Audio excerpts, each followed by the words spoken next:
Como começar a estudar inglês? Quais são os primeiros passos que você tem que dar para chegar à fluência? Olá, eu sou Maria Golov, sou sua teacher e aqui eu vou te mostrar os primeiros passos para você começar a falar inglês de forma definitiva.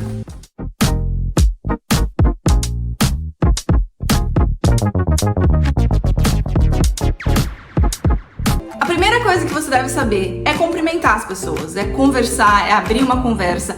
Antes de você começar a estudar gramática, a estudar verbos, conjugações verbais, você precisa saber falar minimamente. Então vamos começar. Aqui a gente tem algumas saudações, como hi, hello, good morning, good afternoon, good evening e good night. Então quando que você vai usar cada uma delas? Hi e hello são as super básicas para dar um oi.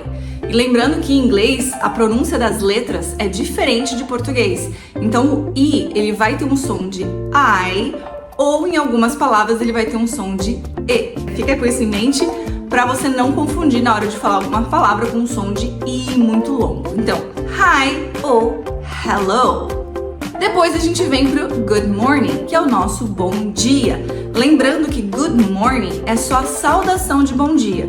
Ou seja, quando você acorda, quando você vê alguém na parte da manhã, porque literalmente good quer dizer bom ou boa e morning quer dizer manhã. Então você não pode falar, tenha um bom dia, se referindo ao dia inteiro. Nesse caso, você vai usar good day. Porém, você não deseja um good day para ninguém sozinho. Você tem que usar junto com o verbo ter. Tenha um bom dia, que isso a gente vai deixar para outra aula. Então, quando você for dar uma saudação de bom dia, é good morning. Aqui a gente vai dar uma ênfase nesse good, a pronúncia correta dele. Algumas pessoas usam good.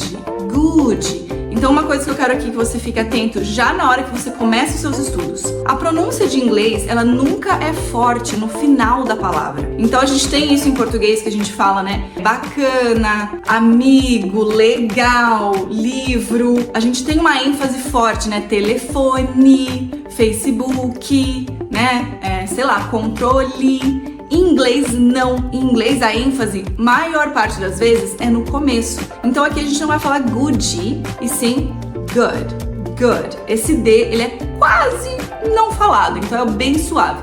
Good morning. O G, o último G de morning, também esquece, é como se ele fosse mudo. Good morning. Good afternoon. É uma saudação de boa tarde, porque literalmente after é depois e noon é meio-dia. Então, boa depois do meio-dia. Boa tarde. Só que essa é a saudação menos usada. As pessoas não usam ela normalmente. Quando chega tarde, elas falam hi, hello, ao invés de usar good afternoon. Porém, vamos falar sobre a pronúncia dessa palavra aqui. O good você já sabe. Agora, afternoon, de novo. É uma palavra composta, né? Que são dois significados em uma. Então você vai pronunciar afternoon. Lembra que a pronúncia forte de inglês é sempre mais no começo da palavra? Então, afternoon, não afternoon, sabe? Esse ter não tem força. Então a sílaba tônica vem no A e depois vai lá pro noon. Afternoon, ok? Então, good afternoon. Agora, para desejar boa noite, a gente tem duas possibilidades. Tem good evening e good night. Lembrando aqui outra coisa. A pronúncia do E em inglês também tem duas. O E em inglês, ele pode ter o som de I, não igual o I que eu falei, que ele tem o som de I e de E. Mas o E, ele vai ter o som de I ou de E longo. Por exemplo, elephant. Ou, por exemplo, telephone. Então esse E bem como se fosse um acento agudo. Então ele não vai ter esse som normal igual a gente tem de E. Esse aí já vai ser outro som. Então a gente tem que sempre entender a diferença das vogais em inglês para não pronunciar errado. Good evening ou good night. São duas maneiras de falar boa noite. Porém, good evening é quando você começa alguma coisa, quando você encontra alguém, quando você está chegando num evento. Porque evening quer dizer fim de tarde, começo da noite. Então é aquela noite, 7 horas da noite, 8 horas, 6:30, que você tá encontrando alguém e falou, oi, boa noite, como que você tá? Hi, good evening, tá? Então aqui, good evening. De novo, o G no final não é pronunciado e você pode até conectar as palavras aqui.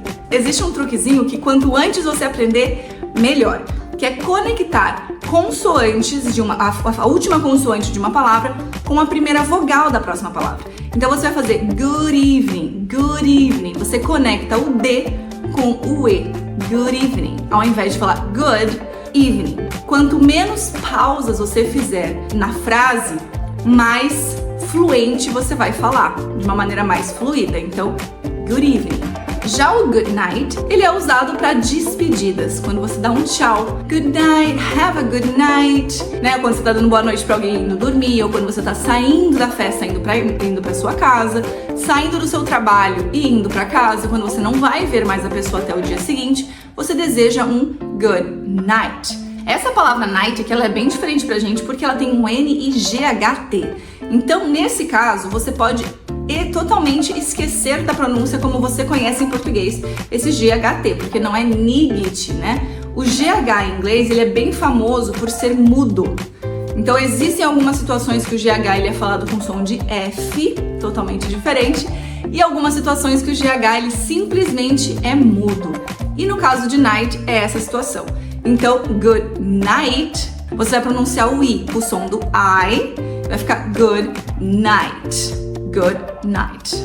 Para completar agora o nível bem básico, para você começar a falar algumas coisas em inglês, a gente vai fazer as despedidas, como dar tchau, como desejar te vejo amanhã, né? Então, tchau, tchau, uma boa noite, a gente já falou. E a gente vai colocar o bye, bye bye, goodbye e o see you. O que é esse see you? Já vou chegar lá.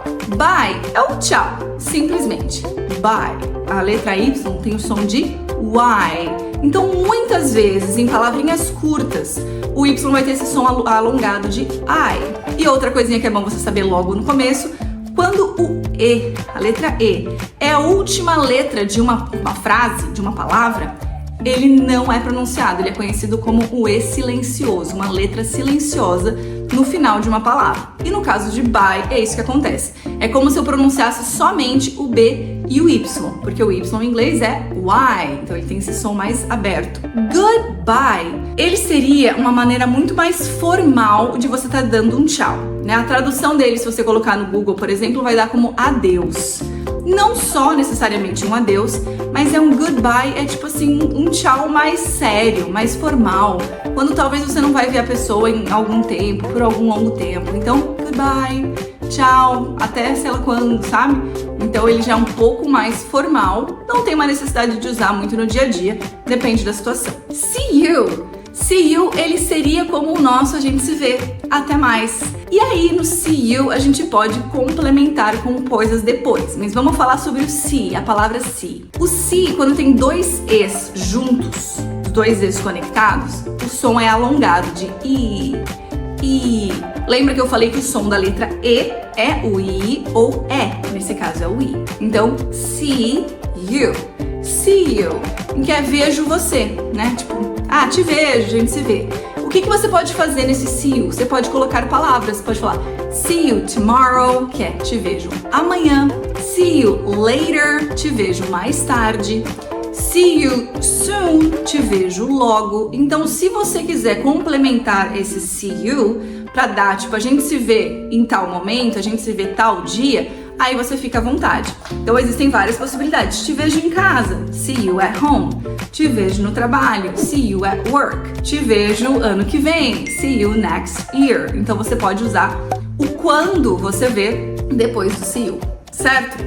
Bom, eu vou ficando por aqui. Comenta aqui agora se você quer uma aula para você aprender a formar frases em inglês. Antes de você aprender verbos, antes de você aprender vocabulário e palavras e conjugações, como que se forma uma frase e como cria uma frase completa em inglês, de quem tá falando, para quem tá falando, quando, em qual momento, tudo na ordem certa. Coloca aqui nos comentários e a gente se vê no próximo vídeo. Bye!